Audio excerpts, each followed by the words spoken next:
नमस्कार, स्वागत छ सबैजनालाई मेरो च्यानलमा। आज मैले ब्रेड रोल बनाउन लागेको छु। भिडियो हेरिदिनु होला, मन पर्यो भने अवश्य पनि लाइक गरिदिनु होला भिडियो। म यो बनाउन सुरु गर्छु। मैले त्यसको लागि यो 4 पिस ब्रेडको यो सबै त्यो कुना काटेर लिएको छु। 4 पिस ब्रेड लिएको छु। अनि मैले दुईटा मिडियम आलुलाई बोइल गरेर अनि यसलाई कोरेर लिएको छु। यसलाई एउटा ठुलो भाँडामा राखौँ। त्यसपछि मैले 1/4 कप चाहिँ यो चिजलाई ग्रेट गरेर लिएको छु। यो पनि म यसैमा राख्छु। अब यसमा मैले सानो एउटा प्याज काटेको छु मसिनो गरेर। यो प्याज पनि राख्छु र यो 1 टेबलस्पुन जति यो क्याप्सिकम काटेर राखेको छु। यो पनि यसैमा मिक्स गर्छु।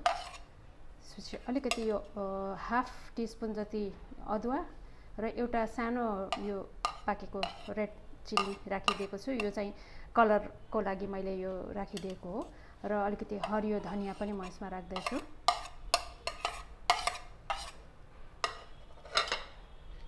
अब यसमा चाहिँ यो मैले हाफ टीस्पुन जति ओरिगेनो लिएको छु। यो ओरिगेनो हाम्रो बजारमा सजिलै किन्न पाइन्छ। यो ओरिगेनो लिएको छु र यो अलिकति मैले यो रेड चिल्ली पनि राखेको हुनाले चाहिँ धेरै पिरो हुन्छ कि भनेर मैले थोरै मात्रामा यो चिली फ्लेक्स लिएको छु। यो चिली फ्लेक्स पनि राखेको छु। यो पिरो चाहिँ आफ्नो स्वादअनुसार घटाउन बढाउन सकिन्छ। र अलिकति ब्ल्याक पेपर पाउडर पनि राख्छु म यसमा।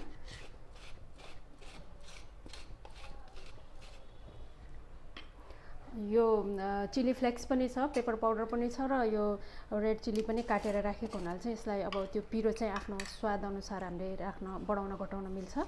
र यसमा चाहिँ स्वाद अनुसार नुन पनि राखिदिन्छु। अब यो सबैलाई हामीले राम्रोसँग मिक्स गर्ने।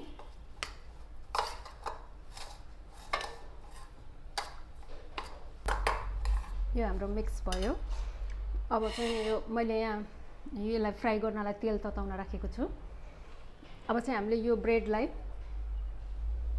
यसरी पानीमा डिप गर्ने। यसरी यो ब्रेडको सबै पानी हामीले निकालेर बिस्तारै यो फुट्ने डर हुन्छ। यसलाई चाहिँ हामीले यसरी सबै पानी निचोरेर यसमा चाहिँ हामीले यो फिलिङ्स भर्ने।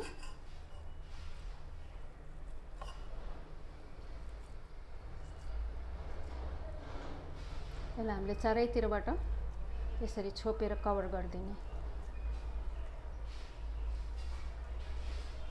यसलाई चाहिँ हामीले एकदम राम्रोसँग डल्ला बनाएर यो कतैबाट पनि नखुलोस् भनेर राम्रोसँग यसको यसरी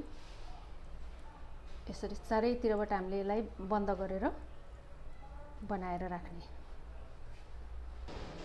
त्यसै गरी अर्को पिसलाई पनि त्यसरी हल्का हातले यसरी पानीमा डिप गरेर यसलाई धेरै बेर पानीमा राख्नु हुँदैन। पानीमा धेरै बेर राख्यो भने यो फुट्ने डर हुन्छ। यसलाई जस्तो छ त्यस्तै नै सेपमा एकचोटि पानीमा चोपेर यसको पानी सबै निकालिदिने।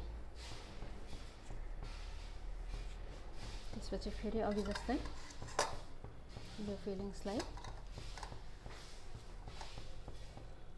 यसको बिचमा राखेर अनि यसलाई चारैतिरबाट कभर गरिदिने।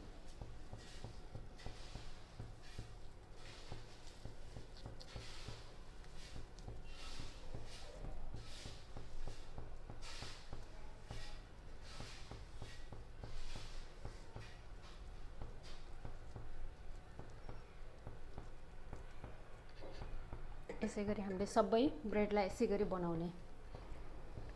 यसै गरी हामीले यो सबै मेरो बनाइसकेँ मैले यो ब्रेड रोललाई। अब यसलाई फ्राई गर्ने प्रोसेसतिर लागौँ। अब यसलाई चाहिँ मैले तेल तताइराखेको छु। यो तेल तातिसकेको छ। यसलाई चाहिँ बिस्तारै बिस्तारै मिडियम आगोमा यो ब्रेड रोललाई हामीले राख्दै जाने। धेरै ठुलो भयो भने चाहिँ नि हाम्रो बाहिरबाट चाहिँ डढ्छ, भित्रपट्टि चाहिँ त्यति राम्रोसँग त्यो भइसकेको हुँदैन। क्रिस्पी बनाउनको लागि चाहिँ सानो आगोमा हामीले बिस्तारै बिस्तारै यसलाई फ्राई गर्नुपर्छ। एकैचोटि धेरै पनि नराख्ने, थोरै थोरै राखेर यसलाई फ्राई गर्दै लैजाने। यो एकतिरपट्टिबाट ब्राउन भइसकेको छ। यसलाई हल्का फर्काइदिउँ।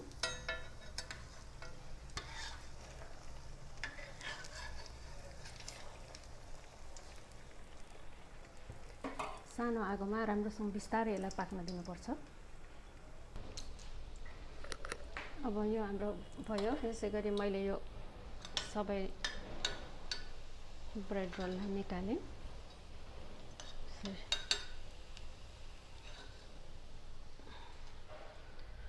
म यसलाई प्लेटमा निकाल्छु।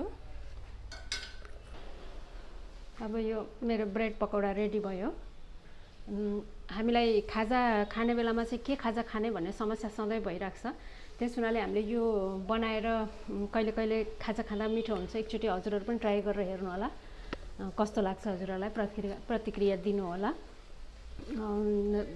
यो ब्रेड पकौडा चाहिँ बच्चाहरूलाई झन् धेरै नै मिठो हुन्छ, किनभने यसमा चिजहरू पनि राखेको छ।